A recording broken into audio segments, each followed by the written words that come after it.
At its essence, mindfulness is being in the moment. It's really about being engaged with what we're doing in each moment rather than being in that distracted kind of mode where we're daydreaming about the past or the future or caught up in reactivity. And if you think about it, there are probably moments throughout the day actually that you already are mindful and present. You know, if you think about your hobbies, things that you enjoy doing, there's a pretty good chance that when you're doing them, you're engaged in the senses, fully immersed in that activity, and that when you're doing these things, you're happy and relaxed. Because of course that's why we seek these things out to be our hobbies, because there's something about being present and engaged that's actually very enjoyable. It also increases our performance as we learn to really focus and be present, to listen more effectively, to study more effectively, work more effectively, which is of course why this is being used in healthcare generally and more in education.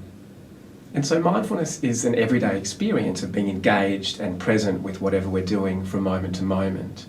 And of course that's relatively easy to experience when we're doing things we enjoy. But for most of it, it's a little harder when we're under the pump at work, stressed, when we're facing exams, when we're sitting in peak hour traffic. You know, for most people, these would be times that we would tend to wander off into the default mode of worrying or dwelling or caught up in judgments and reactions or just daydreaming and not paying attention. So in moments like this, mindfulness becomes a practice. And it is something that we can practice, and of course anything we practice we get better at. And the practice of mindfulness is very simply to intentionally engage with whatever we're doing in the present moment, to notice when our mind invariably wanders off somewhere else, and then just to bring it back, and just to practice recognising that we've wandered and coming back over and over and over again. And as we do that, we actually, of course, get better at recognising, faster at coming back.